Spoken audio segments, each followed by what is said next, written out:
Shalom, damai Kristus beserta kita. Bapak-bapak dan ibu-ibu yang saya kasihi, tolong anak-anaknya dibawa masuk, dibimbing satu persatu, baris yang rapi. Oke, terima kasih. Anak-anakku yang manis, kali ini Pak Lek mau cerita sebuah dongeng. Siapa yang mau denger dongeng? Aku. Oke, duduk yang manis ya adik-adik, anak-anakku semuanya. Duduk yang manis semuanya. Yang duduknya manis, nanti Pak Lek kasih permen. Ada yang mau permen? Aku. Ya, ya, Pak Lek nanti kasih. Tapi kalau nakal, nanti Pak Lek laporin ke Pak D. Biar dimasukin ke purgatorium. Mau dimasukin ke purgatorium? Purgatorium itu apa? Kalian belum tahu apa itu purgatorium? Belum, Pak Le. Ya sudah, duduk yang manis. Pak Lek ceritain dongeng tentang purgatorium. Mau? Mau, Pak Le. Mau. Suatu hari di negeri antah berantah. Selesai. Saudara-saudariku yang terkasih, hari ini kita akan bicara tentang purgatorium, api penyucian, gitu ya. Menurut pendongengnya para pendongeng, ahlinya ahli dongeng, intinya inti, core of the core, gitu ya. Ribet iki, gak usah wis, kesuwen. Menurut para ahlinya pendongeng, gitu aja dah. Menurut para ahlinya pendongeng, dunia kita kelak di sana terbagi menjadi 3, yaitu surga, purgatorium, dan neraka. Dan untuk bisa mendongeng serta mengerti tentang purgatorium ini sendiri, saudara, susahnya setengah mati, saudara. Gak semua orang bisa mendongeng serta mengerti tentang purgatorium ini. Dibutuhkan orang yang sudah memiliki daya imajinasi yang sudah teruji secara klinis, steril, dan sehat mental, serta sudah memiliki ijazah yang sudah terverifikasi, tervalidasi, terkontaminasi oleh Vatikan dengan nilai cum laude berpredikat KTT, hayalan tingkat tinggi. Ketularan Pak D Gundul ini. Tapi ini serius, saudara. Mendongeng purgatorium itu memang susah sekali, saudara. Susahnya minta ampun. Karena itu tadi, daya imajinasinya harus tinggi. IPK-nya harus tinggi. Saudara tahu apa itu IPK? Gak tahu kan? Karena saudara tidak punya daya imajinasi yang tinggi. IPK itu imajinasi prestasi hayalan. Daya hayalnya sudah tingkat dewa, setara dewa Zeus. Tapi jangan khawatir, saudara. Saya akan bikin jadi gampang aja. Gak usah ruwet-ruwet. Kita santai, saudara. Saudara gak perlu buka kitab suci hanya untuk mengetahui apa itu purgatorium.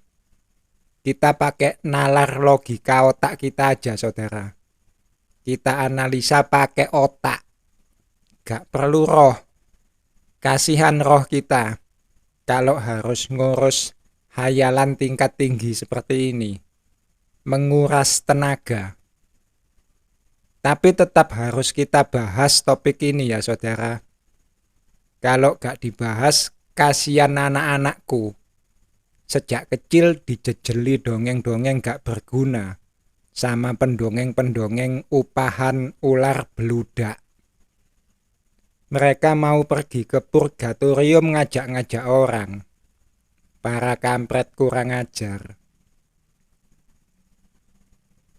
Jadi kali ini kita ngomong santai saja, gak berat-berat.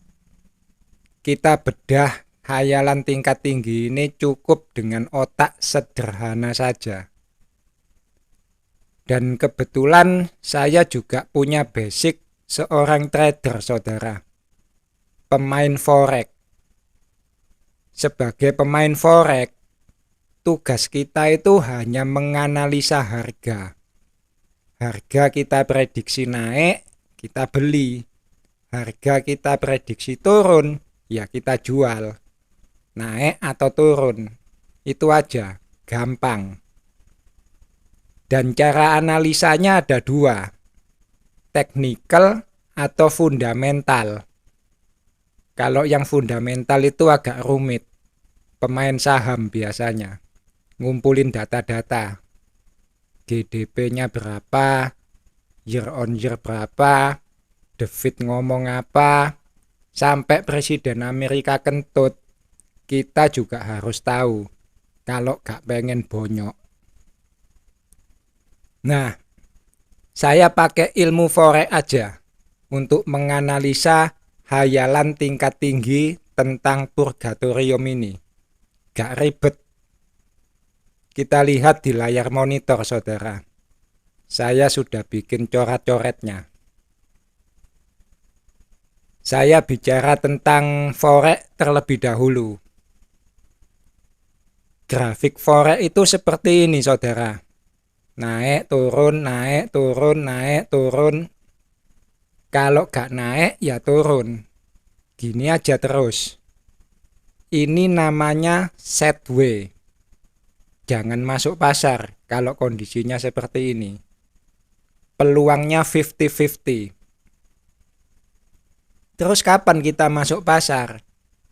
Kalau salah satu garis ini ditembus. Kita bicara peluang, saudara.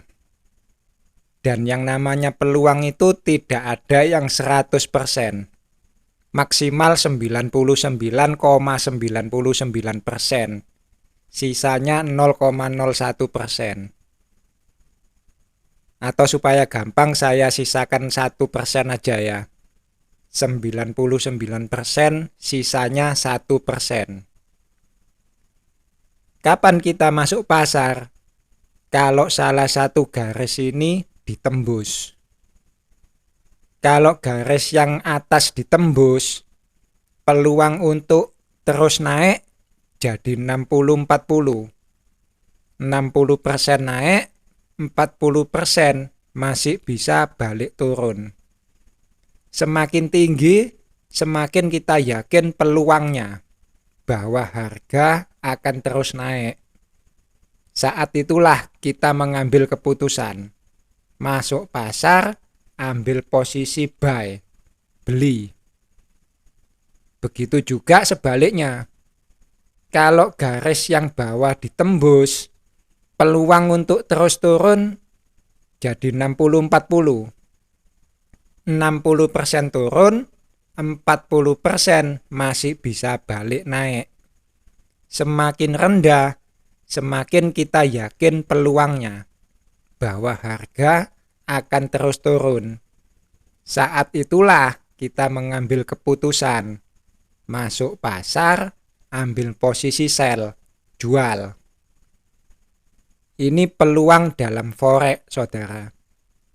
Dan tugas kita menganalisa peluang yang ada. Sekarang kita masuk dongeng purgatorium itu tadi. KTT, hayalan tingkat tinggi.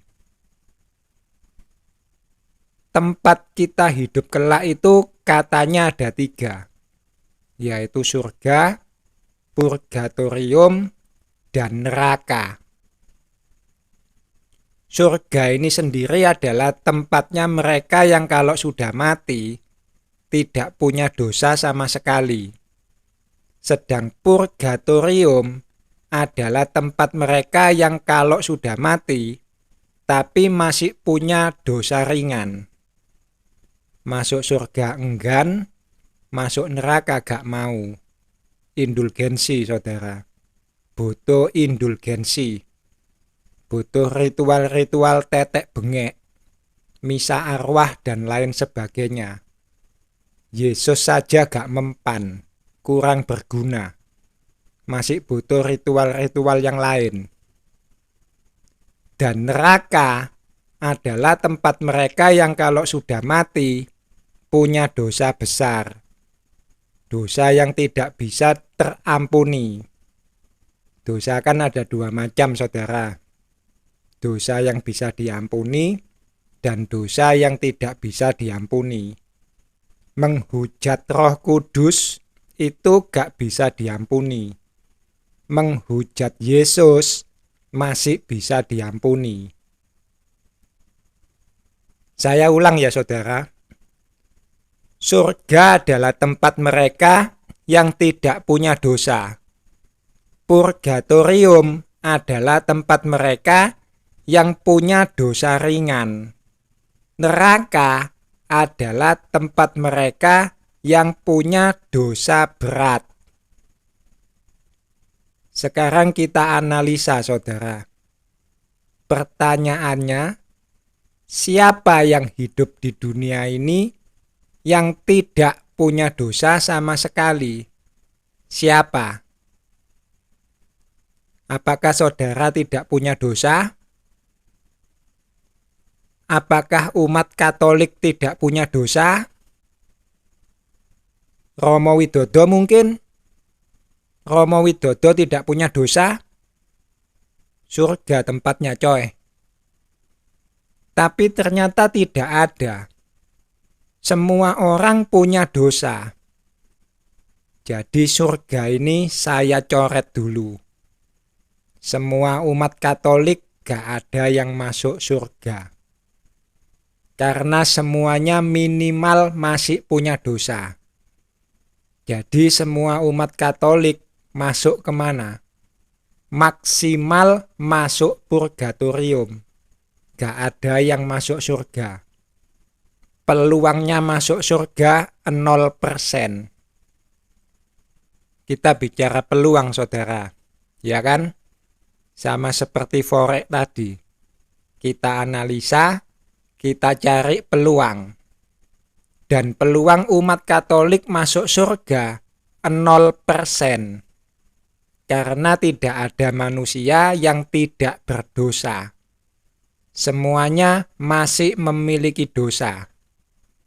Jadi peluang masuk purgatorium 50%, peluang masuk neraka 50%. Surga saya coret. Sekarang kita masuk lebih dalam. Para pendongeng purgatorium mengatakan, kalau orang sudah berada di neraka, mereka tidak bisa lagi didoakan. Berarti misa arwah tidak berguna untuk mereka yang sudah ada di neraka. Betul? Itu berarti lagi, kalau misa arwah, kalian harus tahu terlebih dahulu, itu orang sudah masuk neraka, apa masih berada di purgatorium. Kan gitu, coy. Contoh, saya kasih contoh. Romo Widodo. Sebelum mati, Romo Widodo melakukan dosa besar. Menghujat Roh Kudus dengan cara berdoa di bawah patung Yesus. Dan kalian tidak tahu. Lalu kalian berdoa. Misa arwah untuk Romo Widodo. Padahal Romo Widodo ini sudah ada di neraka. Karena menghujat Roh Kudus itu tadi. Berdoa di bawah patung Yesus. Dominikus holokus hokus pokus abrakadabra. Lah orangnya sudah ada di neraka, kan gak berguna. Diketawain budak-budak kecil, diketawain Ipin-Upin. Kalian harus tahu terlebih dahulu, Romo Widodo ada di neraka apa di purgatorium. Hokus pokus ngedabrus sampai cangkeme suwek, ya ora ono gunane kalau orangnya sudah ada di neraka. Kalian harus ngobrak-ngabrik neraka terlebih dahulu, koyok Sun Gokong. Romo Widodo ada di sini gak? Oh, gak ada. Baru kalian balik ke dunia. Misa arwah buat Romo Widodo. Ipin-Upin sudah ketawa lagi.